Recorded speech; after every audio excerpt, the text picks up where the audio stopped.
প্রিয় যুবক ভাইয়েরা, আপনারা যে বিপ্লব করেছেন, এই বিপ্লব আপনারা যে কাজ করেছেন, এই কাজ আপনারা করেননি, বরং আপনারা উদ্যোগ নিয়েছেন জীবন বাজি রেখে একটি স্বাধীনতার অর্থবহ স্বাদ এই জাতিকে দেওয়ার জন্য উদ্যোগ নিয়ে জীবন দিয়েছেন, ঝুঁকি নিয়েছেন। কিন্তু আমার বিশ্বাস আপনাদের সাথে শামিল ছিল আল্লাহ রাব্বুল আলামিনের আরশের অগণিত লক্ষ লক্ষ রহমতের ফেরেশতা।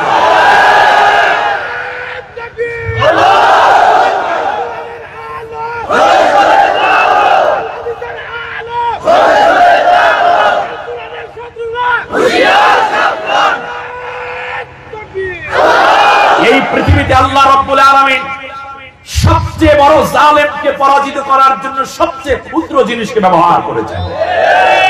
আব্রাহা বাদশাকে ধ্বংস করার জন্য আল্লাহ তাআলা চাইলে জিবরিল, মিকাইল, ইসরাফিলকে পাঠাতে পারতেন। আল্লাহ পাঠিয়েছেন ছোট্ট ছোট্ট আবাবিল পাখি। আমি মনে করি 2024 সালের দীর্ঘ 35 দিনের একটানা আন্দোলনে আমার দেশের এই ছোট্ট ছোট্ট আবাবিলরাই মূলত জালেমের কণ্ঠনালী চেপে ধরে ক্ষমতা থেকে বিতাড়িত করে দেশ থেকে পালাতে বাধ্য করে মুসলিম মানুষকে মুখে হাসি ফুটিয়ে দিয়েছেন। ঠিক কিনা বলেন? এরা এই যুগের আবাবিল। তোমরা এই যুগের শ্রেষ্ঠ সন্তান। তোমাদের নাম বাংলাদেশের ইতিহাসে শুধু নয়, বিশ্বের ইতিহাসে স্বর্ণাক্ষরে লেখা থাকবে। এজন্য স্মরণ করছি সেই সমস্ত আমার কচিকাটা ছাত্র ছাত্রী ভাই বোনদেরকে, ইউনিভার্সিটি কিংবা কলেজে পড়ুয়া ভাই বোনদেরকে, যারা নিজেদের জীবনকে বাজি রেখে মানুষের মুখের ভাষাকে উচ্চারণের সুযোগ করে দিয়েছেন, নির্যাতন থেকে বাঁচিয়েছেন, মাসলুমের পক্ষ নিয়েছেন, জালেমকে পরাজিত করেছেন। যারা এই যুদ্ধে শহীদ হয়েছেন, আল্লাহ তাদেরকে জান্নাতের সর্বোচ্চ দরজা নসিব করুন। এখানে যেহেতু নেতৃবৃন্দ আছেন, বাংলাদেশ জামাত ইসলামীকে নতুন করে আর পরিচয় করিয়ে দেওয়ার দরকার নাই। কারণ বাংলাদেশের মানুষ শোষণ দেখেছে, ভাষণ শুনেছে, সোনার বাংলা শুনেছে, সোনালী বাংলা শুনেছে, সবুজ বাংলা শুনেছে। হাজার বাংলা দেখতে দেখতে এখন ক্লান্ত। এখন তারা শুধু দেখতে চায় আল্লাহর কোরআনের একটি বাংলাদেশ। ঠিক কিনা বলেন? শুধু এটাই দেখার বাকি আছে। আর কোরআন নিয়ে যেহেতু জামাত ইসলামী বাংলাদেশে জীবন দিয়েছে, রক্ত দিয়েছে, শহীদ হয়েছে, জেল খেটেছে, নির্যাতন সয়েছে, অতএব সব মানুষের হৃদয়কে আল্লাহ কোরআন বিজয়ের কাফেলার দিকে ঝুঁকিয়ে দেবেন। ঠিক কিনা বলেন? আল কোরআনের আলো ঘরে ঘরে জালো, আল কোরআনের শক্তিরা, আল কোরআনের দুশমনরা। আল্লাহ রাব্বুল আলামিন বলেন অনুমাক্কিনা, আল্লাহ রাব্বুল আলামিন বলেন অনুরিদু আন নামুন্না আলাল্লাযীনা ইসতুদঈফু ফিল আরদ ونجعلهم أئمة ونجعلهم الوارثين ونمكن لهم في الأرض ونري فرعون وهامان وجنودهما منهم ما كانوا يفعلون الله أكبر আল্লাহ রাব্বুল আলামিন বলেন যেই দলটি নির্যাতিত হলো জমিনের বুকে আল্লাহর কোরআনের, আমার কোরআনের কথা বলতে গিয়ে নির্যাতিত হলো যেই দলটির মধ্যে শাহাদাতের বড় অ্যাসেট রয়েছে, আমি আল্লাহ রাব্বুল আলামিন চাইলাম ওই দলটার উপরে আমি আল্লাহর দয়া এবং মায়া দিয়ে ভরপুর করে দেব। অনুরিদু, আমি আল্লাহ ইচ্ছে করলাম। ভাইয়েরা আমার খেয়াল করুন, আল্লাহ রাব্বুল আলামিন যখন কোন বিষয়ে বলেন আমি ইচ্ছে করলাম, এটা আল্লাহর ইচ্ছা থাকে না, বরং এটা হয়ে যায় আল্লাহ রাব্বুল আলামিনের সিদ্ধান্ত। আল্লাহ যখন কিছু করতে চান, ইচ্ছা করেছেন, মাঝে মাঝে ইচ্ছা প্রত্যাহার করেন নাকি? না, আল্লাহ যেটা করতে চান ওটা হলো ডিসিশন। আল্লাহ তাআলা এটা ইচ্ছে করেন নাই, বরং আল্লাহ সিদ্ধান্ত নিয়েছেন। বলেন আল্লাহ কি নিয়েছেন? কি সিদ্ধান্ত নিলেন? অনুরিদু, আমি আল্লাহ সিদ্ধান্ত নিলাম আন্না মুন্না, আমি আল্লাহ দয়াবান হয়ে যাব আলাল্লাযীনা ইসতুদঈফু ফিল আরদ, জমিনের বুকে সবচেয়ে নির্যাতিত যেই দলটি আছে সেই দলটির উপরে আমি আল্লাহ দয়াবান হয়ে যাব। এটা আমি সিদ্ধান্ত নিয়েছি। তো বাংলাদেশে সবচেয়ে নির্যাতিত, নিপীড়িত, অত্যাচারিত মাজলুম দলের নাম কি? অতএব এই দলের উপর আল্লাহ দয়া করেছেন, এই সিদ্ধান্ত আমার না আল্লাহ। এবার আল্লাহ রাব্বুল আলামিন বলেন, শোনো, ওয়ানাজআলাহুম আইম্মাতান, আমি আল্লাহ আরো সিদ্ধান্ত নিলাম এই দলের সব জায়গায় আমি আল্লাহ তাআলা তাদের লোকদেরকে নেতৃত্বের চাবিকাঠি উঠাইয়া দেব। ইমামের বহুবচন কি? আইম্মা। মেম্বার থেকে শুরু করে, চৌকিদার থেকে শুরু করে, প্রধানমন্ত্রী পর্যন্ত, সেক্রেটারিয়েট থেকে শুরু করে নিয়ে ছোট্ট একটি ইউনিট পর্যন্ত সব জায়গায় পুরো নেতৃত্বের একচ্ছত্র চাবিকাঠি আমি আল্লাহ ওই দলের হাতে উঠাই দেব। এটা আমি আল্লাহ সিদ্ধান্ত নিয়েছি। অতএব কেউ উৎপেদে বসে থাকেন আর বড় বড় গলা বাজান, সেটা আপনি যে দলেরই লোক হন, কিংবা আপনি যদি ইসলামের দলের নাম নিয়ে যদি এই শহীদি কাফেলাকে কোনো ব্যাঘাত করতে চান, আপনিও আল্লাহ রাব্বুল আলামিনের টার্গেটে পড়বেন না, বরং আপনি আল্লাহ রাব্বুল আলামিনের গজবের টার্গেট হওয়ার সম্ভাবনা বেশি। আমি সোজা কথা পছন্দ করি, তার কারণ আল্লাহ রাব্বুল আলামিন স্পষ্ট বলেছেন, ওয়ানাজআলাহুম আইম্মাতান, আমি আল্লাহ করে দেব। এই নাজআলা এটা জুমা মুতাকাল্লামের সিগা, এখানে অনেক আলেম আছে। সিদ্ধান্তটা নিয়েছেন সরাসরি কে? আল্লাহ। আল্লাহ যে সিদ্ধান্ত নিয়েছেন, আপনারা কি সেই কথায় সিদ্ধান্তের স্বীকৃতি দিতে রাজি আছেন? আমি যেটাই জিজ্ঞেস করবো, আর কিছু না। আল্লাহ যেটা চান আপনারা কি সেইটা করতে রাজি আছেন? তাহলে আল্লাহ রাব্বুল আলামিন বলছেন, ওয়ানাজআলাহুম আইম্মাতান, প্রত্যেক জায়গায় নেতা বানাবো। ইমামের বহুবচন কি? আইম্মা। আমি আল্লাহ সব জায়গায় নেতা বানিয়ে দেব ওই দলটাকে। ওয়ানাজআলাহুমুল ওয়ারিসিন, আর এই জালেম শাসকের রেখে যাওয়া সম্মানের যে রাজনৈতিক ক্ষমতার পাওয়ারের চেয়ার, এইটার উত্তরাধিকার হিসাবে ওই মাজলুম দলটাকে আমি আল্লাহ বসাই দেব। সিদ্ধান্ত কার? অনুমাক্কিনা লাহুম ফিল আরদি, আল্লাহ চতুর্থ সিদ্ধান্ত নেন, আমি আল্লাহ সুবহানাহু ওয়া তাআলা এই দলটাকে শক্তিশালী করে দেব। এমন একটা সময় ছিল, আরে কত কথাই তো মনে পড়ে। জেলা আমির মাহফিলের ব্যবস্থা করে দিয়েছেন। মাহফিলের স্টেজে ওঠার আগে একটা ফোন, ভাইজান আপনি কোথায়?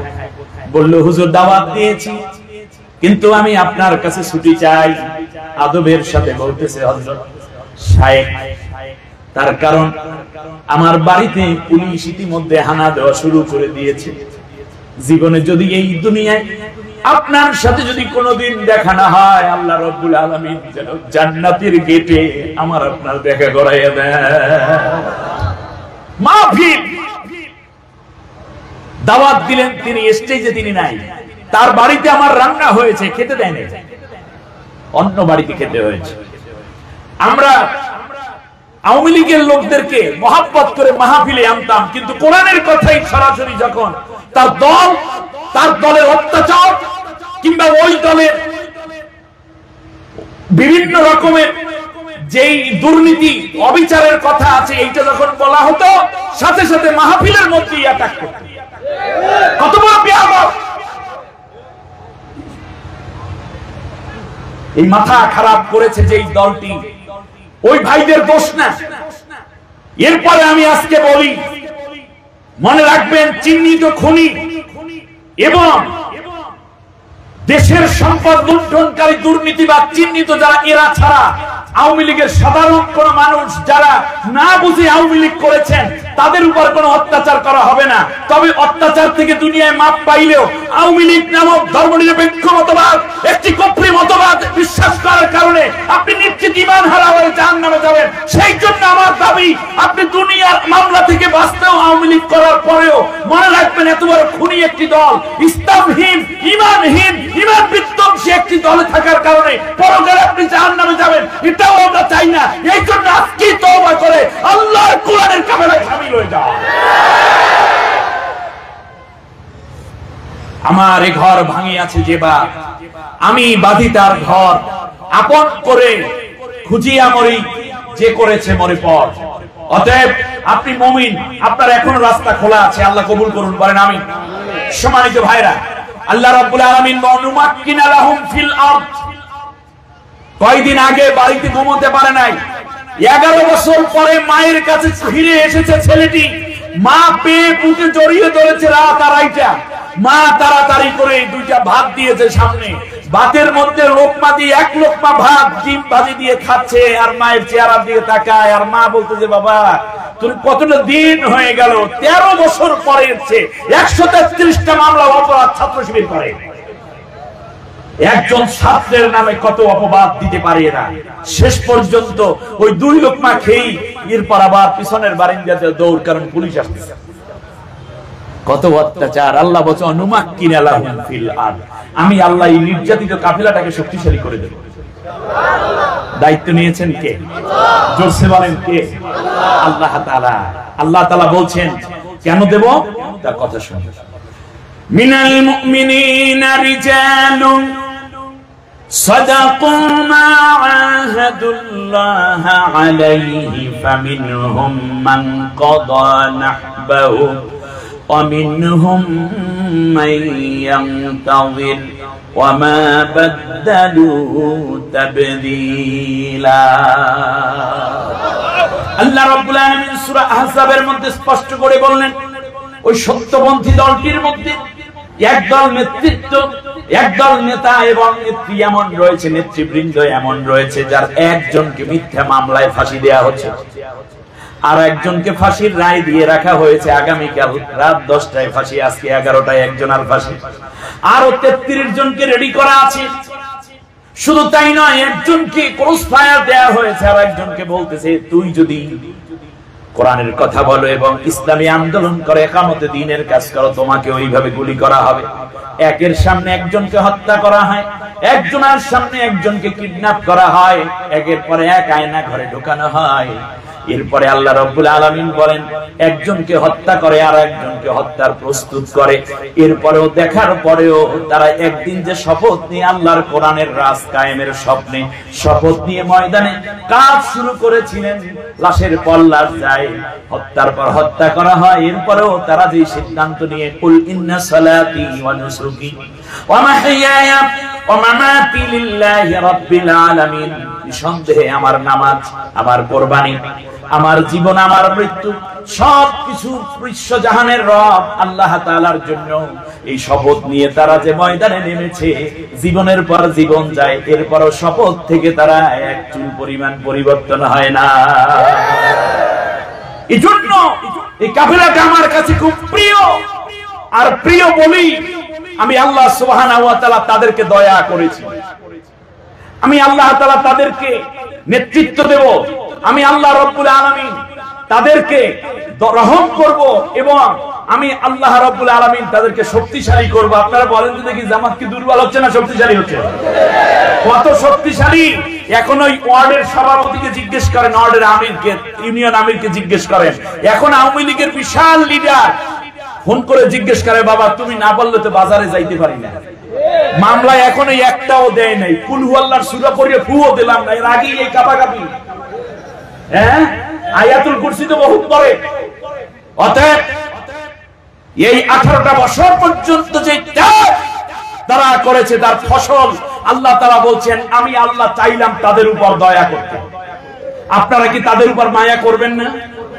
ব্যাস, আমার প্রিয় দেওয়ানগঞ্জবাসী, দ্বিতীয়বারে হচ্ছে আল্লাহ তাআলা বলছেন আমি আল্লাহ তাদের হাতে নেতৃত্ব দিতে চাইলাম। সিদ্ধান্ত নিয়েছেন কে? আপনারা কি তাদেরকে নেতৃত্ব দিতে রাজি আছেন? ভোটের মাধ্যমে, কথার মাধ্যমে, দাওয়াতে দ্বীনের মাধ্যমে, সমর্থন করার মাধ্যমে আল্লাহ চান তাদেরকে নেতৃত্ব দিতে। আপনারা চান কিনা? কে কে চান? দুইটা হাত উঁচু করে আল্লাহকে দেখান। আল্লাহু আকবার। আল কোরআনের আলো, আল হাদিসের আলো, আওয়ামী লীগের খুনিরা, আওয়ামী লীগের খুনিরা, নারায়ে তাকবীর। আওয়ামী লীগ আর আমরা বলবো না, কারণ আওয়ামী লীগ হইল কেউ খুন করলেই বলবে তুই কি আওয়ামী লীগ, চুরি করলে বলবে তুই কি আওয়ামী লীগ, কেউ যদি কোনো মেয়ের দিকে তাকায় তাহলে বলবে আওয়ামী লীগ, কেউ যদি দেশ ছেড়ে পালাই যায় তাহলে তুই আওয়ামী লীগ। এইটাই না, শুধু ভোট ডাকাতি করলে তুই আওয়ামী লীগ। আওয়ামী লীগ আর কোন দলের নাম না, এটা গালির নাম। ঠিক কিনা বলেন? আওয়ামী লীগ কোন ব্যক্তি করলে থেকে মানুষ বলবে না, তাকে এই ধরনের অপবাদে মানুষ ঘৃণা করবে, জানাজা পড়তে মানুষ যাবে না, যাবে না, যাবে না। দিনে দিনে বহু বাড়ি আছে দেনা, শুধিতে হইবে ঋণ। ঠিক না বলেন? আওয়ামী লীগ কোন মানুষের নাম না, কোন দলের নাম না, এটা গালির নাম, একটা অভিশাপের নাম, এটা গজবের নাম। এই গজব দেশ থেকে যাওয়ার পরে নূহ আলাইহিস সালামের জাতি ধ্বংস হওয়ার পর যেমন আল্লাহ 40 দিন বন্যা দিয়েছিলেন, আল্লাহ তাআলা এই জন্য একটা বন্যা দিয়ে রাখছে। ঠিক না? ধুইয়া মুইসা সব সাবই গেছে। বৃষ্টি আসবে, এর মানে এই জমিন আল্লাহ পাক করতে যাচ্ছেন ইনশাআল্লাহ। আল্লাহ রাব্বুল আলামিন বলেন, আচ্ছা ফিরাউন যেই দিন মারা গেছে, সেই দিন ফিরাউনের তো বউ থাকার কথা, মা বাবা থাকার কথা, আত্মীয় স্বজন, কত মানুষ লইয়া মন্ত্রীগিরি করেছে, কত মানুষের চাকরি দিয়েছে, পার্শ্ববর্তী রাষ্ট্রের সাথে খাতির ছিল। আল্লাহ তাআলা বললেন যে কেউ কান্না করে নাই। স্বামী মারা গেলে প্রথমে যে কান্দে তার নাম কি? ফিরাউনের স্ত্রী কই, নাম কি? কান্না করছে? ওর চারপাশে যারা ছিল কেউ কাঁদছে? যেদিন বাংলাদেশ থেকে লেডি হিটলার চলে গেলেন, সেই দিন তার দলের লোক তো দূরের কথা, ছেলে মেয়েরাও কাঁদে না। গিয়ে খবর নিয়ে দেখেন, কান্না করে না, কেউ কাঁদে না। এর আগেও যারা মরছে এই দলে, সেই দিনও কেউ কাঁদে না। না কাঁদলে কি করে? একটা তো কিছু করে নাকি? আল্লাহ রাব্বুল আলামিন বলছেন কি করে, শোনো। ফাকুদি আদাবিরাল কওমিল্লাযীনা যালামু ওয়ালহামদুলিল্লাহি রাব্বিল আলামিন। জালেম শাসক যেই দিন ক্ষমতাচ্যুত হয় কিংবা মারা যায়, সেই দিন কেউ ইন্না লিল্লাহ পড়ে না, সবাই মিষ্টি খায় আর বলে আলহামদুলিল্লাহি রাব্বিল আলামিন। কথা ক্লিয়ার কিনা? কোন ভেজাল আছে? বাস ক্লিয়ার। অতএব আমার ভাই বলেছেন, আমাদের নাজমুল হক সাইদি সাহেব, আল্লাহ তাকে নেক হায়াত দান করুন, কত বড় দায়িত্বশীল। তিনি বলেছেন আসেন আমাদের দেশে, আমরা রেডি আছি। আমরা যেহেতু মরতে শিখেছি, অতএব আমাদেরকে কেউ আর মারতে পারবে না। ভারতের আধিপত্য এবং হিন্দু আলিপনা বাংলাদেশে যেভাবে দিয়েছে, বাংলাদেশের হিন্দুরাও বিরক্ত। ঠিক কিনা বলেন? যাই হোক, ইতিহাসের এই জায়গাটা আমরা যেন ধরে রাখতে পারি, আল্লাহ সেই তৌফিক দান করুন।